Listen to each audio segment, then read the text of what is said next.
was like 5 generations or 5 old, and like, okay, this one doesn't work. I'm just saying that way the players are more.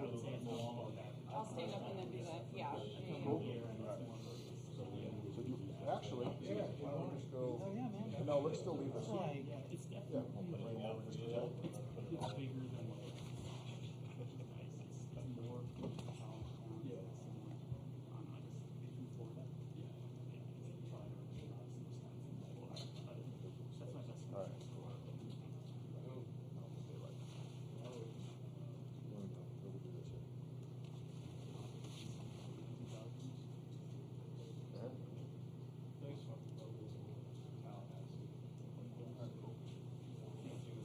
All right. John, can you reframe it for this? We're gonna do moving the trophy to that side, and then when they come together, we'll put it in the middle.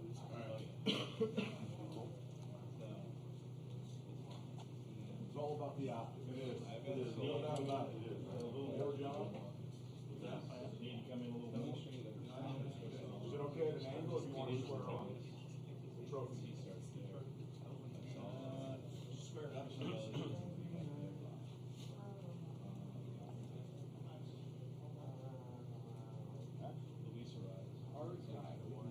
Yeah.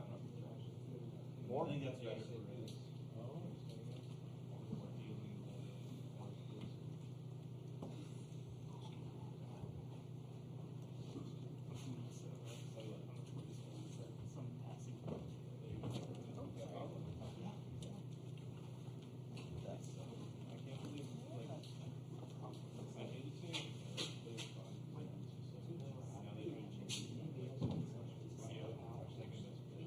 That was the other way around. I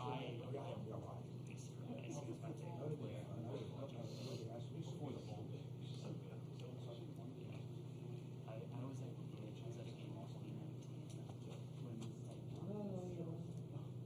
someone still I'll switch off and tweak something.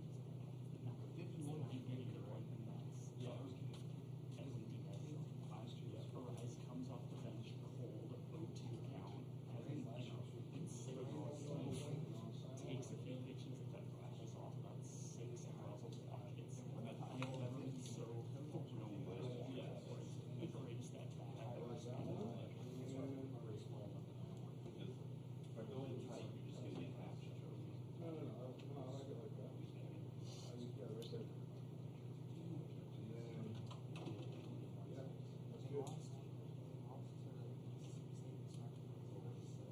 That's why we moved it to that side, because if not, then the trophy in between that will kind of we're going to move it over.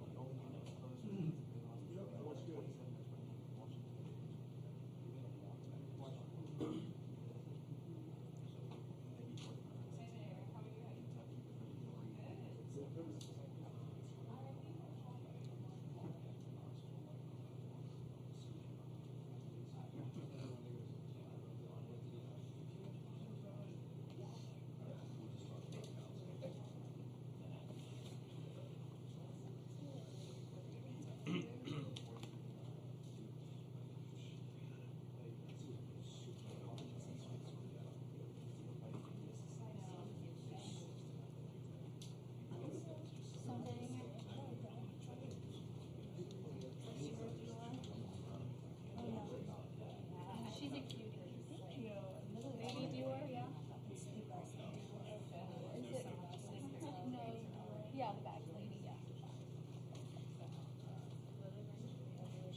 around, so I'm like thinking you're with somebody. I put on the edge.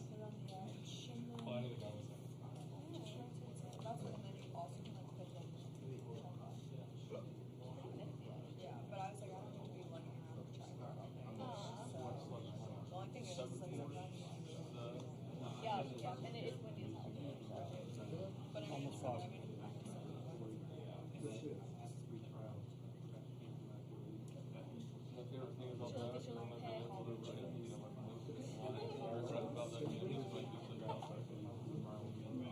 Did he?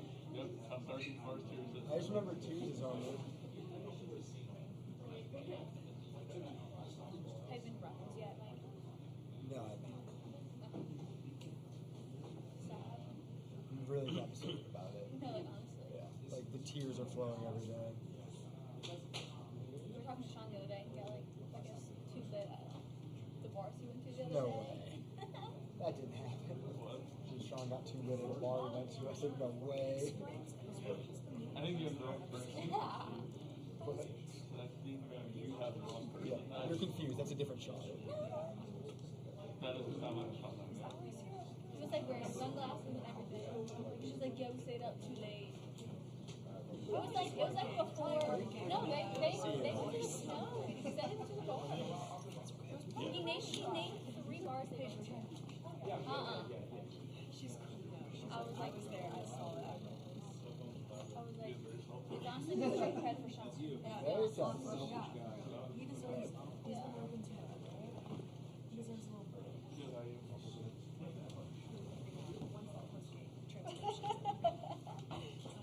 Let's be a little faster the next time, too. He did a great job.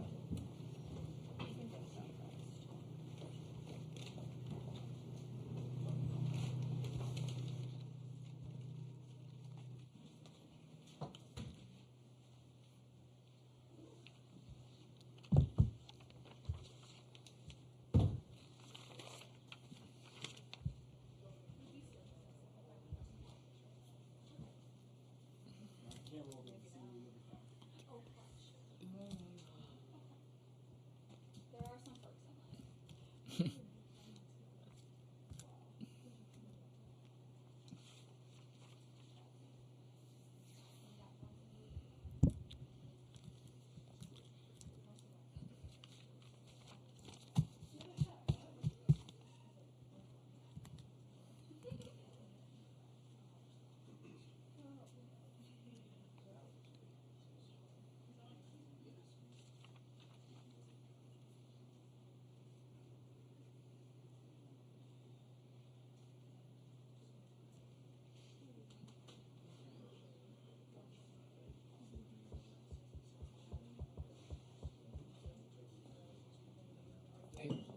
They locked the restroom.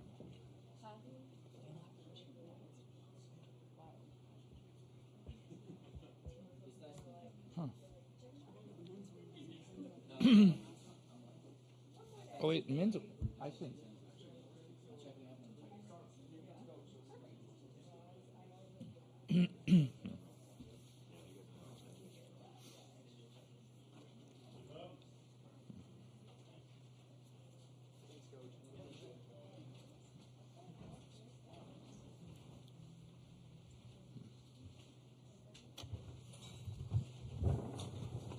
Oh gosh.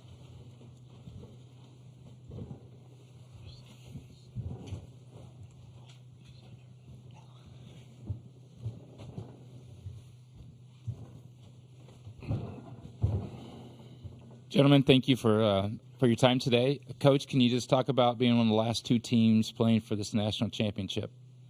Yeah, we're fortunate. You obviously got to get some breaks along the way, and then the old cliche, you got to make your own breaks too. So whatever combination it's been, we'll take it. I know one ingredient, combination, whatever you want to call it, has been our fan base, has been phenomenal.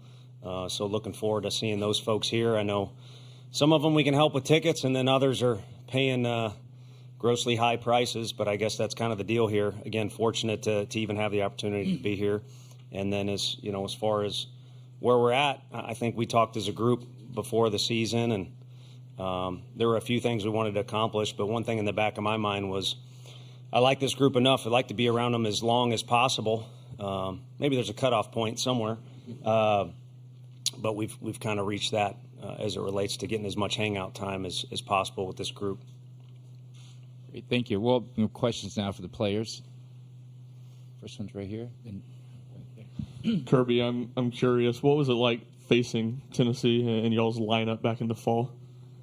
No, it was definitely hard. You got a lot of guys 1 through 9, and then you got all the guys that that helped them get to where they're at right now. But no, it was tricky. You can't throw them anything because they can leave the yard whenever they want. So you're trying to help yourself out in the fall because you want to be able to throw in the spring. Howard Borden, KOBM Omaha coach, and Kirby and Kavares, congratulations to you in Tennessee for reaching the championship series. A quick question for Kirby and Kavares. It's kind of a two-part thing. Just the camaraderie of your ball club from fall ball to this point, maybe you could comment on that. And then just as student athletes and fans of the game, what do you like about A&M and their style of play as far as competing for the championship? And again, best of luck to you. As far as it goes with our team camaraderie, I think that started in the summer, which is something that was really big for us players returning. And we all talked to each other whenever we first came back from summer ball or just, a small break. And we decided that, we wanted to start hanging out with each other a lot earlier and kind of get that process going. And so whenever the season comes around, we're all moving together in one direction. Yeah, I think alongside with that from KT is, this group wanted to be together. We wanted to hang out, off the field, on the field, no matter where it was.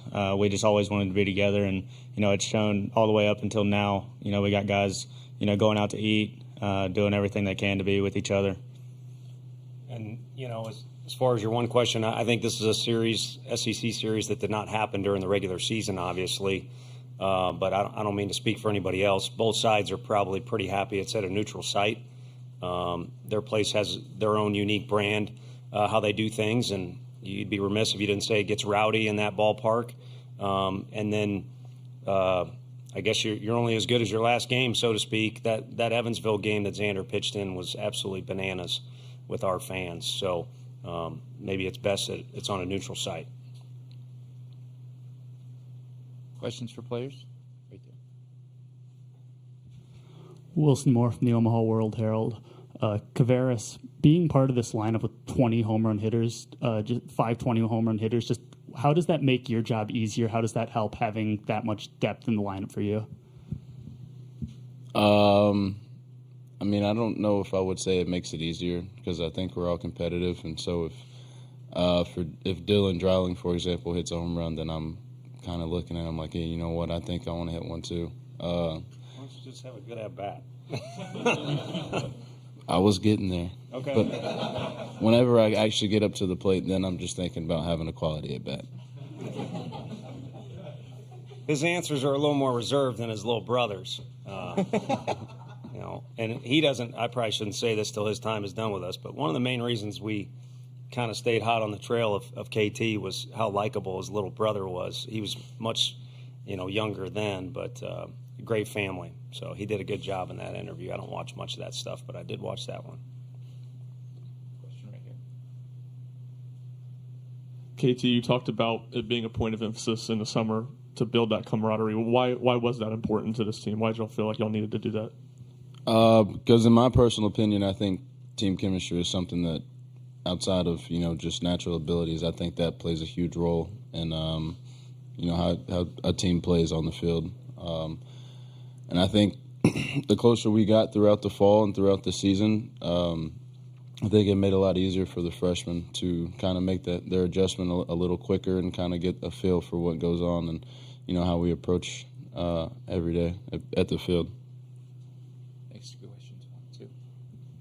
Ben Peck, NBC College Station. Kirby, when you look at Texas A&M and how they take their at-bats, obviously they draw a lot of walks and get into a lot of deep counts. Just what makes it difficult from a pitching standpoint from what you've been able to see for pitchers to just put guys away and for them to be able to extend it and, cause some trouble for people? Yeah, they have a lot of competitive at bats. You mentioned a lot of walks. a lot of long at bats. But I think our main thing is we're going to do what we do. We're going to throw strikes and pound the zone. So like Coach A taught us, and we're going to go out there and let our defense play behind us. Ellie Williamson from the Players Lounge. This is for everybody, but 1951 baseball team. The last time the Vols were in the finals of the College World Series, they had Robert General Nealand throw the first pitch. If y'all had the choice or the ability to choose, who would you have throw the first pitch out? That's a tough one. I don't like committing to stuff, but right off the bat, it'd be pretty cool to have Rod Delmonico back in the mix. He's been a big help to us, but really the players that played for him, including one that's here now and Chris Burke, have just guided us because each place is unique. Texas A&M is different than Tennessee. There's different ways to do it. There's different ingredients. And a lot of the players from those eras have been great to us as far as just letting us know what works, what doesn't. And they've been supporting us through thick and thin. And I'm glad that they get to watch our guys compete in a situation that they are in this weekend. Who you got? You got it. I'll just say Chris Burke. I'll go Todd Helton.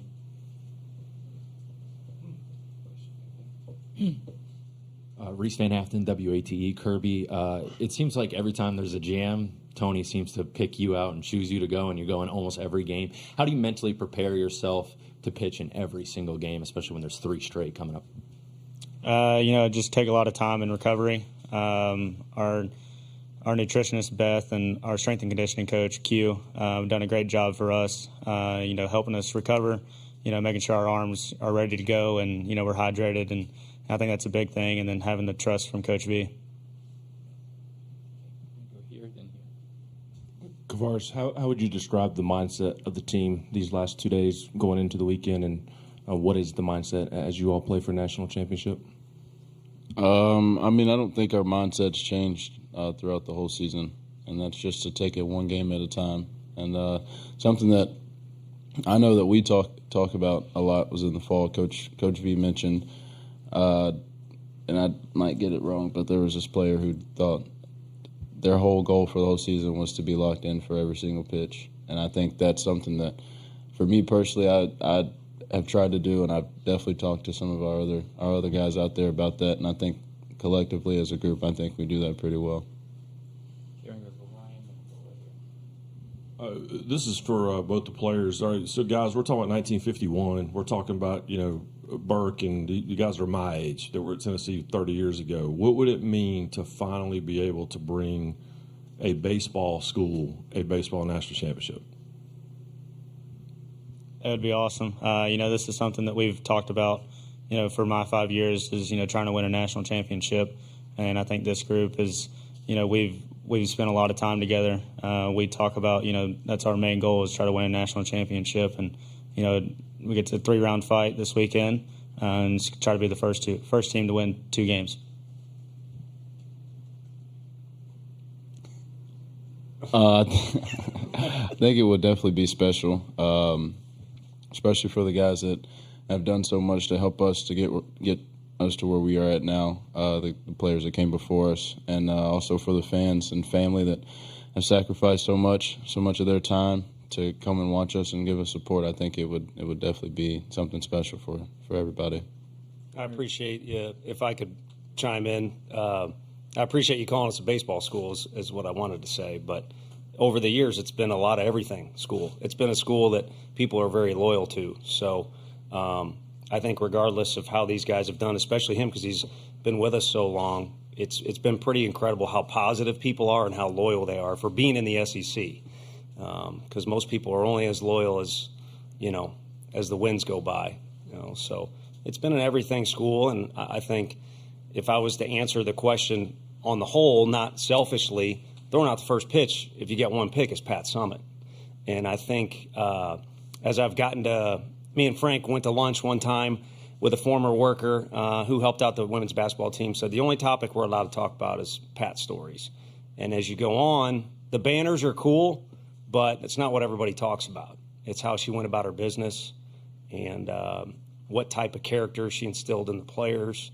Pretty awesome. So I think that's what her championship was, despite all the banners. And then a byproduct was a whole hell of a lot of wins because she was a winner.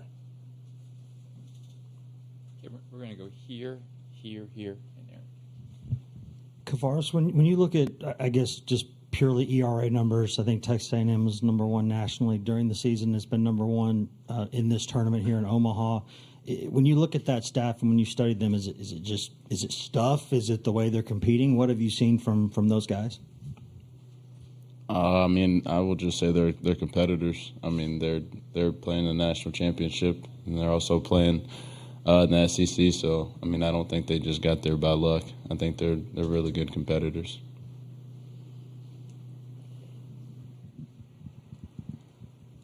Karthik Venkatraman, WBIR in Knoxville. What do you guys feel like you guys learned about playing Texas A&M in the SEC tournament?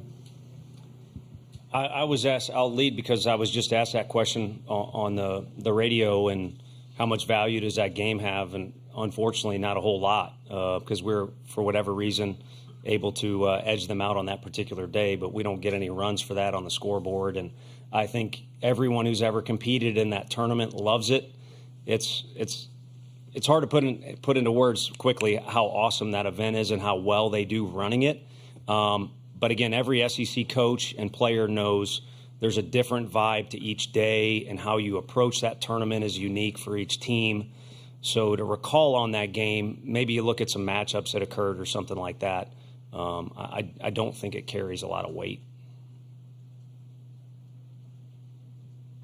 Paige Dower, full disclosure. Kavaris, in these games where there's not a shortage of pressure, how much do you look to guys like Kirby and Xander to maybe keep the dugout loose?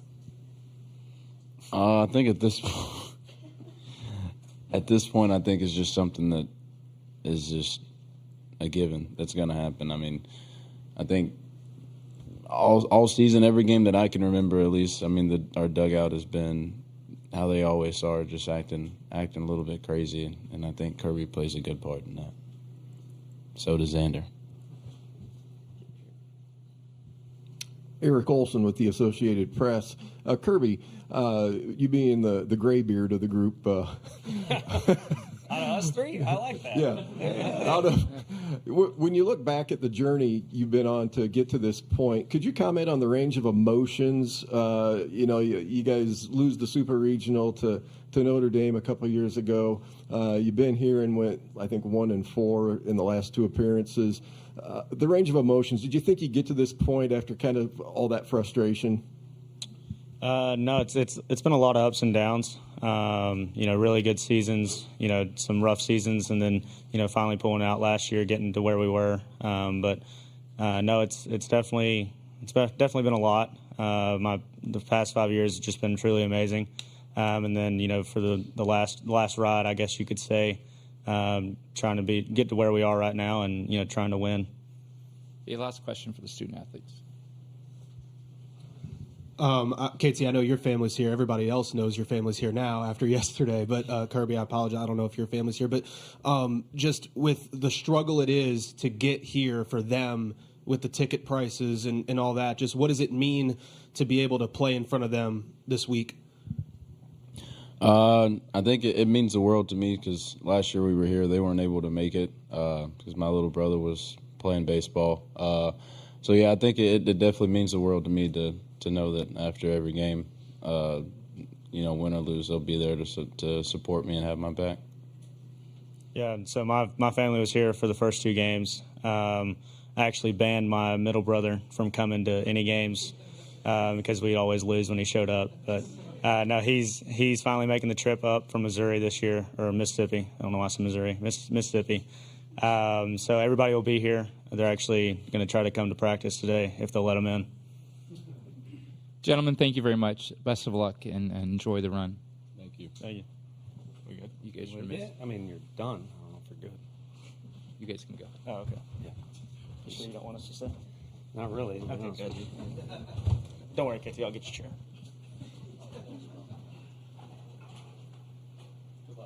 Thanks. Hey, we'll open up. We'll go Eric here. The first two questions, and we'll go over here with Coach. Tony, what's your message to your team going into the weekend? How do you keep it the same message that Kirby and KT were talking about treating it just like another game when it's not another game? Yeah, my first response would be, hopefully I wasn't chiming in too much there. I thought we were all going together style today. And then the other thing, we were talking about families. I'm way out of my lane with this, but I think one thing that would be cool with an extended trip like this, I'm not in the conversations. I don't like, well, there's benefits and negatives to NIL, but I think it would be cool if there was some sort of system where, families, if in March Madness, there's 3 weekends in a row, your team is advancing, Zakai's family or whoever example, there'd be some sort of system where it's fair and across the board, because there's a lot of money being made, I would assume, based off, I'm going to have to buy some tickets for folks. And then as far as the weekend goes, it's kind of cool that we worked out to where we played a midweek game. I mean, A&M has the same situation. You kind of played a midweek game Wednesday instead of Tuesday, and then we play Saturday instead of Friday. So you're kind of in your rhythm there that you were all season long. It's been a while since we've been there, but you have a practice yesterday that's similar to what we would have done on a Wednesday, and then we'll have a practice, today that would have been similar if we were on the road, which we are, to prepare for the weekend. And then you got a weekend series, like I said, against an SEC opponent. Yeah, Tony, Eric Olson again, AP. Kind of the same question I asked Kirby. You talked about the slow build the other day after the game. Just what was your range of emotions? I mean, were you, just trying to get over the hump after, the being here and also the super regional a couple of years ago? Just kind of what did you go through? On the whole, as far as, being here from the start, is that what you mean? Yeah, I mean, just kind of the obstacles that maybe you didn't clear and now you have. Yeah, no, that makes sense. I think, again, it was kind of my tangent about Coach Summit, I think, applies certainly to what she had going on, and by no means would I ever compare myself to that at all. But what it is for me is like after last year and the year prior and then the buildup of the program, kind of one of the things we did talk about in that meeting where we had a dry erase board behind us and wrote down things we'd like to accomplish. One of my personal things was just to get excited about coming to work every day. And in tough situations like we were in at Florida State, feel really, really good about the group that you're with, that you can overcome anything. And if you happen to not overcome it or the game ends and the scoreboard doesn't work out in your favor, you can kind of look around the group and feel good. Everybody had each other's back. Everybody showed up and played for the group before themselves. And I kind of even alluded to that in here. Going into that first game, we had a little more time than we thought we would in one of the smaller locker rooms. So it's tight. And I just took a moment to look around the room, and it's like we're going up against arguably the best pitcher in Arnold in this deal. And, again, I know others would argue. I don't like the fact he's throwing against us, but I like this group I'm looking at right now. We'll do battle with this group and have fun with this group with a loose dugout any day of the week. And so that's kind of, to me, where the achievements have come this year. Got a couple questions on this side. Eric Kane, VolkWest.com. Tony, how is Hunter Ensley progressing, and do you expect him to be back in the outfield tomorrow, or is it kind of a TBD? Yeah, today will have a lot to do with it. So, maybe a quick blurb for you afterwards on how he looks. And I think he could go out there. It's just a matter of matchups, and we feel good about our depth, too. There's other guys who can play the outfield and play in different spots.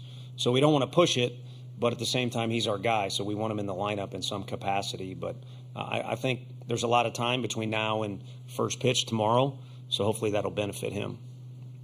Tony, kind of going off of your point earlier, talking about Pat Summit and obviously rebuilding a program, there's this picture of you from, I think, maybe one of your first summers here at, like, that picnic table, the lemonade stand, to where you are now. The team obviously, calling this journey surreal. Has this journey for you, though, sunk in from, like, where you came in to where you guys are now? A little bit because of last night. So the timing of that question is interesting. Normally I would say no. It kind of goes by fast and you're caught up in the moment so much. And here is such a unique combination of downtime and obligations. But last night I checked my phone before I go to bed, and on the little iPhone they send you like 5 or 6 pictures, which are kind of scary. Some of the ones you get. But I got one of me and my dad on the field, and it's natural grass, and there's nothing but a bunch of trees in left field. You can't even tell that there's any porches.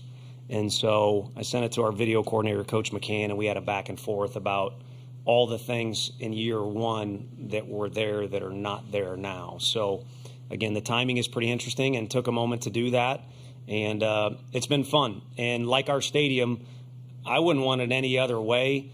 We've had this kind of steady progress. There hasn't been one big upshoot in anything in particular, but it's been this steady progress, maybe maturing a little bit to where you don't do lemonade stands, and we have more fans to where you don't have to do lemonade stands. So, yeah, it's fun to make progress, and as they say, the journey is kind of what it's about. It's been a fun journey in particular this year. We're over 1, 2, 3, 4, 5. We got probably the last 6 questions here. Tyler Shaw with KBTX in College Station. Tony, you said you liked your lineup and your group, against anybody. What have you seen from A&M's pitching staff and the way they've been playing, especially this Men's College World Series? And how do you like that matchup? Yeah, I mean, in that particular instance, looking around the locker room, you're looking at all kinds of guys. I'm reflecting back there, just kind of talking about our group being good about competing against anybody. But obviously, you get into matchups with our lineup and. It's like, man, Florida State, and then Florida's younger guys are getting more experience, which A&M shut them down. And you got the most dangerous guy, him and Charlie. I don't include our players in any of that, in CAGs. So they're capable of shutting down anybody. And then, again, you get to this point, every lineup, I feel like ours and theirs can get you from any one spot. And there's, a lot of uniqueness to each lineup, too, where there's a variety of ways that they can get you. And I feel we're included in that group. But, we're going to have to go up against Prager. It'll be the second time. And he's given a lot of people fits, either a lot of strikes out of him, but also gets guys to chase out of the zone a little bit. And he's, at this point in our league or the ACC too, you got about as much experience as you're going to have. He's already thrown on that mound out there. So it's up to us to put our best foot forward, or just put ourselves forward, stay true to who we are, and he'll be trying to do the same thing. And then you look at the guys that are available afterwards, or better yet, look at the way they've gone to the bullpen in the postseason. He's not afraid to go to the bullpen early because he knows he's got weapons down there. Oh, I had one. Coincidence. Actually, do you mind? Yeah, go ahead. Okay. Tony, yes, we mind, but you can go ahead. Okay, Eric Olson from the AP. Could you just explain a little bit of your philosophy on how you bring Causey in? So on after your starter just goes just a little bit. I mean, how's that kind of worked out for the uninitiated? Yeah, I think it depends on the particular situation. There's no script before the game, but we kind of vibe things out, and sometimes it makes sense, sometimes it doesn't. There's been occasions, including recently, where Stom's throwing the ball really well, but you go to the bullpen earlier. And there's been times where we could have left Causey in, but we take him out because we're confident in the guy that was to the left of me and others. So I forget who said it. I believe it was even an MLB game. It wasn't a college game, or it might have been Sully. You make a decision and you look smart if it goes well, and you don't if it doesn't. But I reflect on some of the ways we've used guys.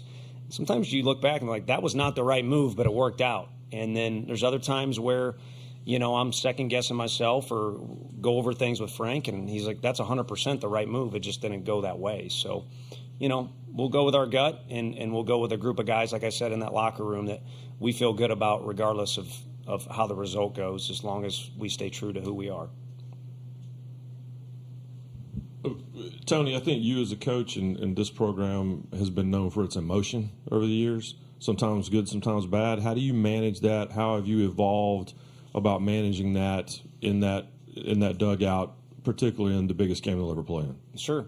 No, I think it's all good emotion if you ask me, because you're doing – we talked about KT's family, and KT alluded to the support staff. Megan Anderson, our academic coordinator, Q, all the people that are helping these guys. I mean, heck, they get massages now, cryo. They get every resource in the world. What a disservice you're doing if you go out there and someone questions whether you had passion for what you were doing. or had any energy or enthusiasm for what you're doing. Even if you're just like the guy that I was in the dugout that's warming up the outfielder, freaking do it as good as you can. Otherwise, it's a complete disservice. And so I like thank yous from kids, but you all know it too, either that are parents or just a friend. You know what appreciation looks like, and it's not saying thank you. And so I think that's the best way to show appreciation, and I've tried to practice what I preach. And so in that dugout, sometimes we've executed that passion better than not, kind of what you're alluding to. But I think in this particular year, our guys have had a good little sense of what 9 innings is all about and how to navigate those waters. And you can throw pregame in that and even postgame in the middle of these series that we've had to play. So for now, I keep kind of saying our guys need to stay true to who they are or be who they are. That's all we want. We talked about it because last time, a couple times we've been here, you look around the stadium and next thing you know, the game started and you're not the group that you were that got here. You plan on using the same pitching plan you all have used most of the year, and just how much confidence is there in the way that's worked out?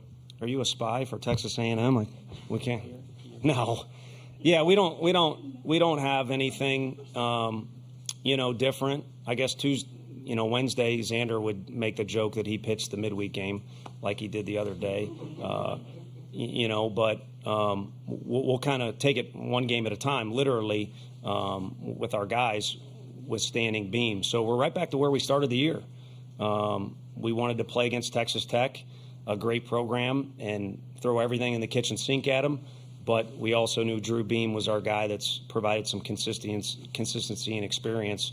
So we wanted him to throw game 2 and do his thing, and we would work around that. So in a way, we're right back to where we started and don't really see a need to do anything uniquely different other than, again, just kind of go with what our gut is for that present inning to put ourselves in a decent position.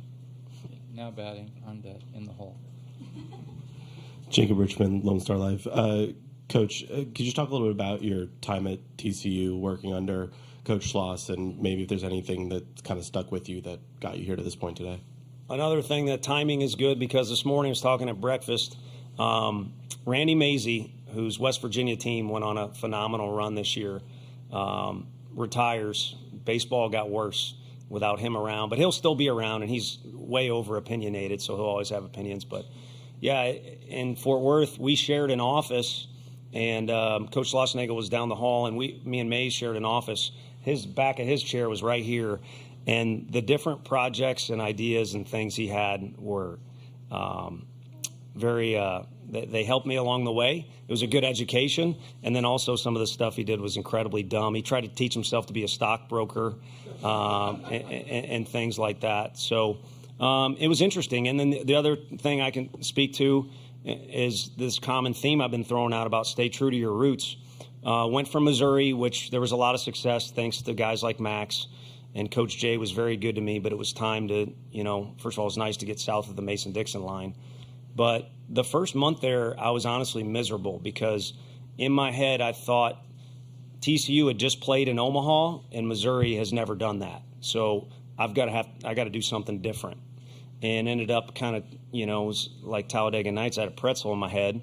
And come to find out, if I would have just started that month and started that year and been who I was, which is certainly not perfect, I think things would have started off better. But all in all, it was, I felt like things went well, and it was nice to go into the SEC, no doubt about it, but I knew there was some talent being left behind and would miss out on some success, and I'll be dang if Boomer White didn't get a bunch of hits and prove that theory right. Now he's an Aggie, too. With the Bryan College Station Eagle. Coach, when you saw that it was going to be Schlossnagle and the Aggies in the finals, what thoughts, emotions came with that, with a guy you had a relationship with?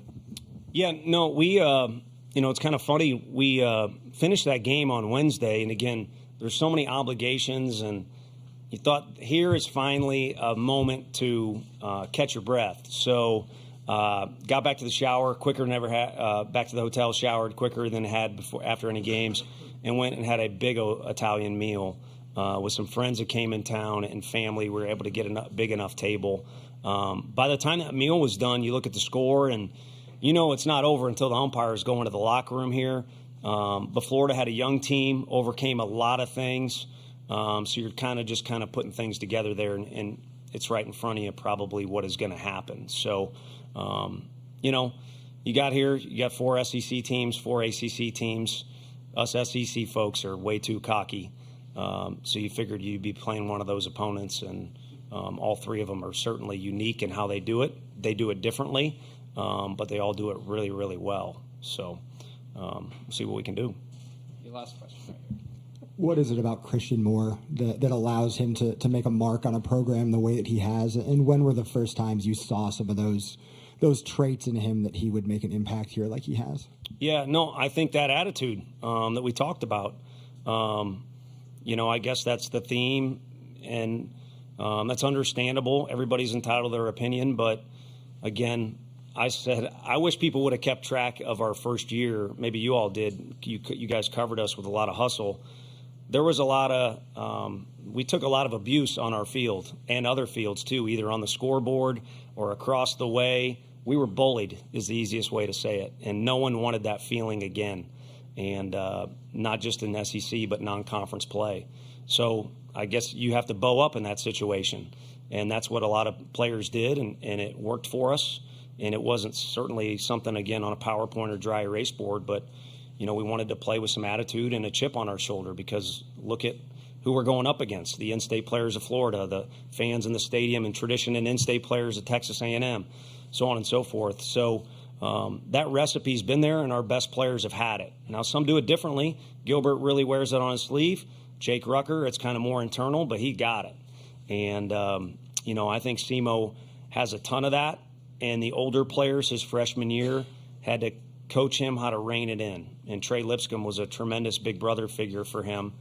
And when he started taking that coaching and making those adjustments to make his strengths rather than a weakness, is when you saw that something could really come along. And then the last thing I'd say is he goes through his freshman fall, and guys start comparing him to Andre Lipsius in the way he thinks through situations and is kind of a puzzle solver. That goes pretty well with that physique that he's gifted with. Coach, thank you for answering questions. Real quick, though, we're going to bring Coach Schlossnagle in here. We're going to take a photo with you two with the trophy. Okay, sounds good. Where am I going for that? Just right here.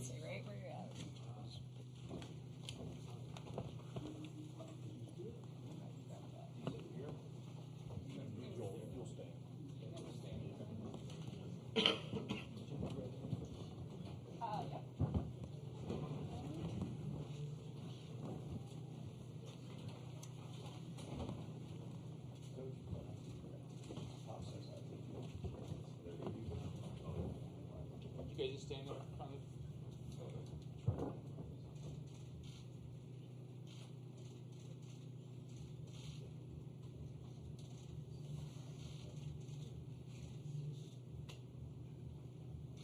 John, we got it. You guys mind giving us another handshake, please?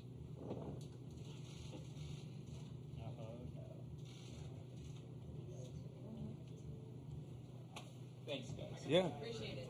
If I was Gene Stevenson, we would have went in there a little aggressive. Digging deeper. He was very well known for that. My stain? So, he was. So Frank went and poured water on his hand one game and said that the water was something else.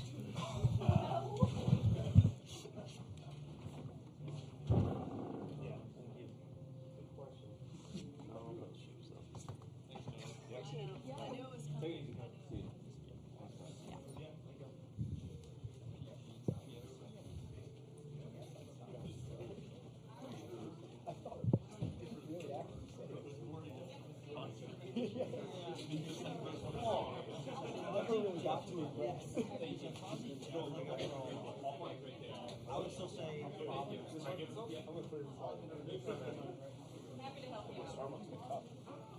yeah.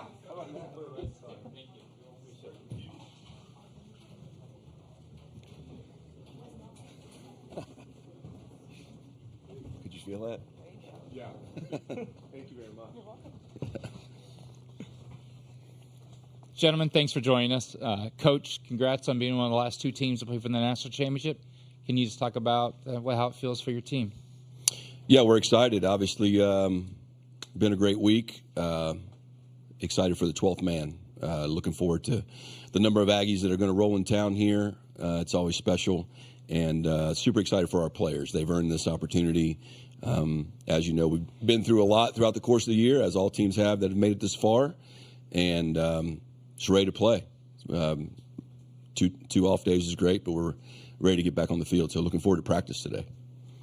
Thank you. For the first part, let's just have questions for the student athletes. We'll do this first one here, then Eric, in the back. Travis Brown with the Bryan College Station Eagle. Ryan, how can you? Is there a way to measure what Max Wiener has meant for you this season? And kind of when you think back of how you're a different pitcher because of him, what are some of those indicators for you? Yeah, I mean, I think just the impact he's had on everybody it's night and day. I mean, to do it in 1 year and build trust with somebody, I think that's super important. Is how quickly you can have somebody trust you and build that relationship. And I felt like he was able to do that from day one. And I think that's truly what's helped us make some steps forward is that there's a total buy-in from everybody down there in the bullpen. So what he's done, I think he's just instilled confidence in guys. I mean, not that guys didn't have it before, but it's a new level of it. He's given you the evidence and helped guys get better, whether it's stuff, but really the mentality side of it is he makes sure that everybody's confident in themselves over confident in their stuff. Eric. Hayden, Eric Olson with the Associated Press. You're hurt or a little bit. Jace has been hurt or hurting a little. Braden went out. I mean, you guys are pretty banged up right now. How have you guys navigated all this, given kind of the health issues that you've faced for quite some time now? Yeah, I mean, if I'd say one word, I'd just say perseverance. I think it's also a testament to our guys that maybe haven't played a lot throughout the season. It's just that next man up mentality. I mean, when you got guys like Caden Kent, Jack Bell, who prepare the same way every day as if they're playing, that's how you have depth, and that's how you have a team that when guys do go down, you can have guys step up. So I think it's a testament to them. It's a testament to our team as a whole and our mentality, but it's just awesome to see as a teammate to have that next man up mentality, for sure. Okay, we're back there, and we got here, and here. Ryan, when you look back at being in Omaha a couple years ago, not playing last year, bouncing back this, just kind of your journey, just have you had time to reflect at all? And how does it feel to actually be here, one of the last two teams with the championship so close? Yeah, I mean, I think being back this time, I've been able to take it in a little bit more. I think enjoy it, and I think just the whole experience of it is a little bit better. Want a little bit more comfortable with it, and this group of guys and everything. I think we've just truly been able to take care of business and play baseball, but also enjoy it when we're off the field. And to be one of the last two here, it's super exciting. We're super grateful for it. I mean, we've put ourselves in this position, and just really excited to basically play a 3-game series and try to be the first one to win 2 games. Ryan, kind of going off Travis's question, with Coach Wiener, I know there's a lot of talk about dominating the zone and that being a big focal point, but throwing strikes alone does not guarantee success. Speaking from personal experience, how would you kind of describe what he's able to talk to you guys about to not just throw strikes and you'll get positive results, but still be able to be effective while dominating the zone?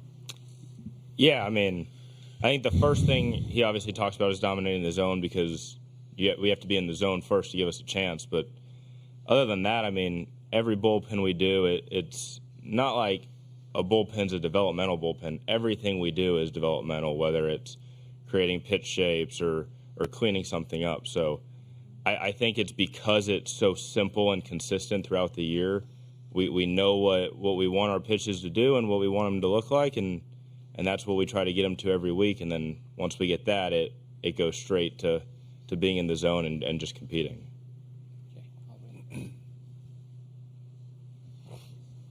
Hayden, have you ever played through an injury like the one you are right now? And just how difficult is it moving around, running the bases for you in these games? No, I haven't, but also I think it's been overhyped a little bit. I mean, I'm fine. I don't know. We have Jackson back there who's way more banged up and has a way harder job than I do. Jace is pushing through something. I mean, at this point in the year, everyone's pretty banged up. It's just a matter of how bad you want to leave it on the field. And there's no one in our dugout that doesn't want to leave everything on the field. And that's the beauty of it. It's not just me by any means.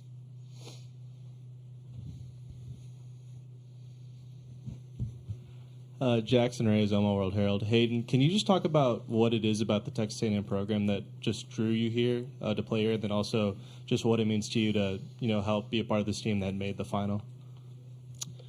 Yeah, I mean, I come from I actually went to boarding school for high school, and it's all based on tradition and excellence and stuff like that. And when I met the coaching staff and kind of just learned more about A&M as a whole, the student body and the people surrounding Texas A&M, that group of people is so powerful and they're so supportive, and I think that initially drew me in. And it's been nothing short of amazing during my tenure here. And then obviously you have the best coaching staff in the country, which helps out a little bit. So I think the mix of the people at A&M and this coaching staff, that was the initial drawing, and then now having this group of guys that I get to come play for a championship with is pretty unbelievable. Travis Brown with the Eagle. Hayden, I know you tweeted about it last night. What does it mean to? How have you been able to balance watching your brother, your brother in the trials, and your family, and how that's all going? Yeah, good. I mean, watching him on NBC is pretty awesome, man. He's a stud. So super proud of him. And just how your family negotiated coming here, going there, all that. I don't know. They split it up a little bit. Dad was here, Mom was there. You know what? I hope that they can come this weekend. He didn't win last night, so he'll have a chance to come this weekend. But yeah, hopefully he gets to come watch. So, any other questions for the players? Eric, Ryan. Guys, I asked this question of the Tennessee guys too, but these are two of the programs you're like, I can't believe they've never won the College World Series. There's so much history here. How much would it mean to each one of you to pay that off for the people that came before you in the program? Yeah, I mean, one, I think it would mean a lot because everybody comes and joins this program because you want to win a championship. You want to be the best. You want to beat the best. You want to play against the best. So that's why you come to a place like this. And then, I mean, it would mean a ton. Just the guys that played before us, you see the support that they still bring back. Guys that were on the 22 team, guys that were on the team even before that, like, they care. Like, they really do care beyond their tenure as a player here. So I think just to be able to do it for them, give them a sense of accomplishment, and then also the fans that are here that support us all throughout the year, and excited to see what the 12th man brings this weekend. Yeah, I mean, you said it best. To do it for, I mean, I've only been here 1 year, so I'm not going to act like I've been here for 5 years, but to do it for this university with what I've been able to experience this year would be life-changing. It makes me cry just thinking about it. So it'd be so awesome. And then obviously just to do it for this group of guys and this coaching staff would mean the world. Okay, last question from the players. Just Ryan, wondering what you're taking from your start, or what you learned from your start in the SEC tournament against Tennessee and that lineup going into tomorrow. Yeah, I mean, the start in the SEC tournament was a little shorter. I mean, that was kind of the plan going into it, but I think there's some familiarity with them. There's a little bit of, I don't know if a sense of comfort, but I mean, like been there, done that almost. But also we'll have a great game plan written up by the coaches and by our team. So I think it's cool because done it against them before, but also we have to go out and execute this time, and just baseball will take care of baseball. Hayden and Ryan, thank you very much for your time. You guys can go, and best of luck this weekend. Thank you.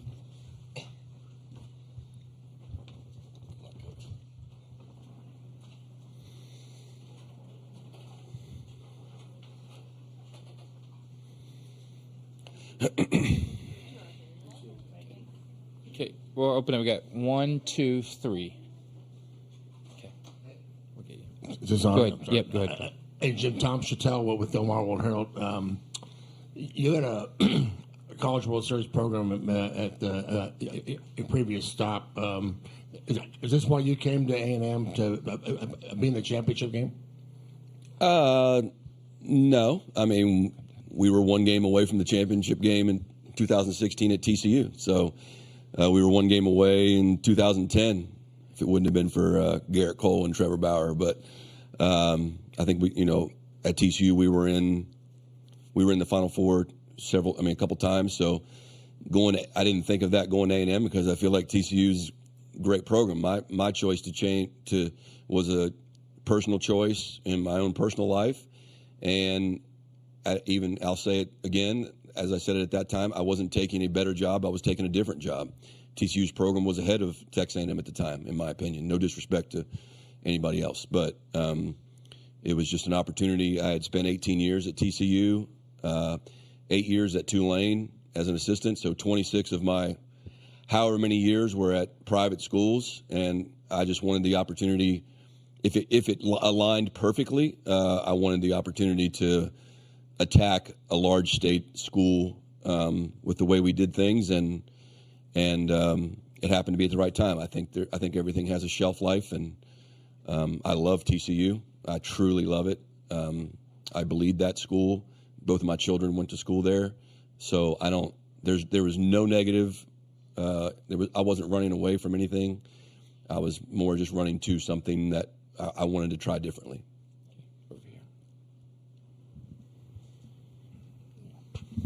Howard Borden, Omaha. Jim, congratulations to you and Texas A&M for competing for the national championship. We know the ballpark plays big. Everybody talks about the pitching and the hitting. I really like the way the Aggies play defense. Just your thoughts on how big defense is going to be to get that crown to Bryant College Station. Yeah, I think all phases of the game are important. Pitching, defense, timely hitting. If you get all three, you're going to win. If you get two of the three, you got a great chance. Outfield defense is incredibly important in this ballpark. We're banged up in the outfield.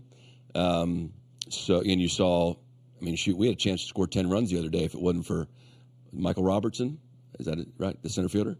He ran down, made some really nice plays out there on Teddy Burton and a couple other guys. So, yeah, the entire thing is important. I know Tennessee's played awesome defense. I think anybody that's made it to this point has done that. But we've caught the baseball. We've pitched well. That's really been the recipe with some timely hits because, I think we've hit one homer, and it was by a freshman in this tournament, and the home run most of the season has been a big part of our offense. But it's an awesome part of, and it's why you have a great season. You can win games different ways. Ryan? Jim, same question I had for the guys. You love the history of the sport. It's amazing that A&M's never won this thing. So Yep. What would it mean to finally be able to get over that hump for this program? Yeah, it'd be awesome. I think, 12th man deserves it so much. They've been so close and invested so much in athletics. We all know the football stories. Coach Buzz has done an unbelievable job. Joni, our women's basketball coach, has incredible things moving forward. Tricia Ford in softball. We're doing great in women's golf. There's so many sports that are doing awesome at A&M, and it would be really cool. It's I think we're the first team to be in the national title in any sport since the 30s, maybe. Did I read that somewhere? So that's even just that accomplishment's great too. But I just love the 12th man is just so special. If I start talking about it too much, I'll start crying because they really are a unique, special group of people that are so supportive, and it would be awesome to reward that. Eric Olson. Eric Olson with the Associated Press. Jim, when you saw Braden get hurt there against Oregon on that play at the plate, I guess, did your heart sink on that? And when you consider all the injuries that this team has had to play through, I know you had mentioned the next man up thing, but as far as just the degree of difficulty of getting to this point, given what you guys have gone through on the medical issues. Yeah, my heart sank. Everything sank in that moment, mainly just for Braden. I forget. I think it was 17. We lost Luke and Baker at TCU a couple weeks before the end of the season, and so we played without potentially our best player on that team at TCU. It happened to us at Tulane in 2001. We lost our cleanup hitter at the end of the year, and played to the College World Series on that team in Rosenblatt. So I've been through it before. So I wasn't as concerned for our team as I was just in the moment heartbroken for Braden and Shane Sadeo, and even Jace to have to play, not at full speed and shot. So and Appel's banged up. So it's but yeah, you just hate it for them because barring getting hit by a bus, I'm probably going to have other seasons, and these guys don't. They have other seasons, maybe in professional baseball, but they have a limited number of seasons in college baseball. So you just hate it for them. I know you're not surprised at all to see Tennessee here. You've talked about them being one of the top teams all year, but just for a college baseball fan, how exciting is it to have this matchup? Your lineup, their lineup, pitching staff, pitching. Just this matchup, Tennessee and Texas A&M. Yeah, it'd be awesome if we were at full strength. That'd be really cool. But we're also playing well, and I think we're pitching well. And Tennessee is, in my opinion, we didn't play. I watch a lot of college baseball. We didn't play Kentucky during the regular season, but we played them here, and I thought they had a great team. But Tennessee's far and away the best team I've seen, outside of our team this year. It's pitching, defense, so physical, so well coached by Tony and Josh. That's Elander was the captain of one of our teams at TCU that played in the Super Regional in 2012 at UCLA. So it's hard. I root for Josh every game except for this weekend. So Coach Anderson's done awesome. I mean, it's just incredible. I mean, it doesn't surprise me what Tony's done, and not just with his team, but with his entire program as a whole. So, looking forward to playing against them, and that's what you get in our league, and that's obviously what you get in the World Series. Okay, we got 2 over here, then we got 4 over here. Gentlemen. Harrison Fan, SEC Unfiltered. Coach Schloss, you've been a head coach for over 20 years and coaching long over 30 years now. What has been special about this group of guys and the staff around it this season as a whole, in just the position you're in right now, being 2 wins away from Texas A&M's first national championship in baseball? Yeah, I've said it many times, easily the most synergized, is that a word? Just to really have great culture among our coaches, and including support staff, like so talented, energy, work ethic, loyalty, knowledge of the game. Like, this is the best coaching staff, most complete coaching staff that I've been a part of, and had some great ones at different schools. And then the players, pure talent, just pure draftable talent. It's the best team I've coached when you look at it from a draft standpoint. But I think, I've been a part of other teams that have elite energy and elite culture and elite synergy that just haven't, the ball's bounced a different way. Or a guy, in 2016, we were 1 win away from this, and we were playing awesome, and Coastal Carolina had to win 3 games, and we had to win 1, and they did. In 2017, we were playing awesome, but a dude named Faedo shut us out, I think, both games. I think by the same score. So I was thinking about that when we were playing Florida. Thankfully, Alex wasn't pitching. But, I think I've been a part of a lot of great teams. There's a lot of great teams that don't get to play for a national title just because baseball is baseball. And anybody who's ever been around baseball understands that. Okay, we go in the white over here. Then you're next. Coach Peter Burnett from the Nonpareil here in Council Bluffs. The pitching that you've had in this series has been phenomenal so far. Shut him down. I'm wondering, especially for Ryan, when he was here in 22, a little bit of a rough outing against Oklahoma, had a really strong outing. Obviously, no hitting through I think 6 innings. What did you see from him in terms of his confidence building from getting that outing? Yeah, I think he needed that for himself. He's a completely different. He's still the same guy, super intelligent.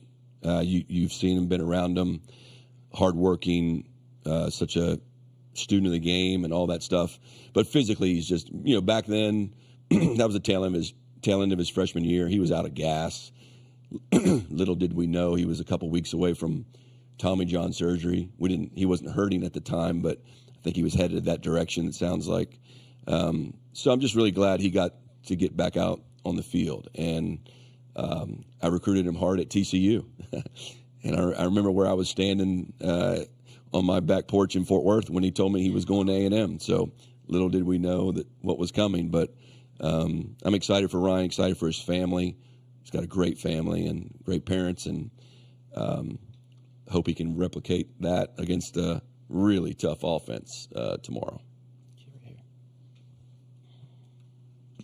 Travis Brown with the Eagle. Coach, how do you manage the pitching, the rotation this week, and what's kind of your thought process on how you get the arms out there? Yeah, it's a good question. If I knew, I'd tell you. Without Sadeo, we've had to get creative. We had to get creative in the first game with Lampkin. When Sorrell hit the home run to make it 5-0, that made the decision to get him out a little easier because in the game against Florida, because every pitch he threw, I was thinking that's one less pitch he might be as effective with in this upcoming weekend. So we'll see how he feels. We'll see how tomorrow goes. We'll do everything we can within reason to give ourselves the best chance to win tomorrow, and then see what happens on Sunday afternoon. So the pitchers, the other pitchers have been prepped over and over and over again that this is going to fall to more than just the 3 or 4 guys that have pitched to this point. So it's going to take a village to get through the next 2 or 3 days. Okay, I'm going to try to get through a couple more questions. They've got obligations at noon all the way in the back. Richard Zane, Texags coach. I believe you said Ryan Prager's going to pitch tomorrow against Tennessee. Do you have a rotation for the rest of the week? And also, what is Chase Laviolette's status after we saw him come out as a defensive replacement late on Wednesday? Yeah, Prager will pitch tomorrow. I don't have an idea who will pitch the other games. And Jace, he moved around pretty well yesterday. We didn't ask a lot of him. We'll see how today goes. Probably won't ask him to move much today. Just give him every opportunity to get healthy or better at least. But I can't imagine him not playing the field. I mean, even at the level he was at the other night, hopefully he'll be better than that. And if he's not, then we'll have to make some adjustments either before or during the game. Coach, what does it mean for you and the rest of the coaching staff to give guys who you came here their first year and are only going to have 1 year with you, Hayden, obviously Braden, Jackson, just to be able to kind of give them that opportunity to play for a national championship and not, maybe like a bridge to something else, but actually, make the most of it? Yeah, it means a lot because, we had to convince those guys. We lost out on some other guys. Had a guy go to another school saying, hey, if I was in high school, I'd be coming to A&M, but I want a chance to win next year, so I'm going to go to somewhere else in our conference. And that was disappointing because I felt like, even though we did play to a regional final last year, we did play in the SEC tournament championship game, so it wasn't like they were coming to a JV program. But yeah, it's just, you're trying to break that stigma and join the club of teams that, are on TV at the very, very end. And so those guys chose to stick with us, and it's awesome to be able to reward their choice, and just ecstatic to get to watch them play. As I told them yesterday, this thing's all going to be over Tuesday morning, one way or the other. Either Monday morning or Tuesday morning, it's going to be over. So at least, most teams don't know when their season's going to end. We're pretty sure when ours is going to end, one way or the other, and that's a gift, and we should be, that's a blessing we should be thankful for. Okay, Coach, one more question right here in the front. Jim, you obviously hired Tony back in the day at TCU. What were the things that drew you to him then, and what's it been like seeing the trajectory he's gone on as a head coach since then? Yeah. At the time, we were looking for a recruiting coordinator after, let me think here. That was when Coach Mazey, I think, left to go. No, I forget. So Mazey left after 2012. Yeah. No, it wasn't Mazey. Yeah, it was Mazey. I was looking for a recruiting coordinator. Sorry. They're all running together. Tony was with me 11, 12, and 13. That's what it was. Todd Whitting got the job at the University of Houston after we went to Omaha in 2010 at TCU, and then we hired Tony. Tony was with me 11, 12, and 13. He was well known as just the hardest working, laser-focused recruiting guy in the country. He did an awesome job for us at TCU. Most of the players on that 14, so we went on a run 14, 15, 16, 17 coming to Omaha.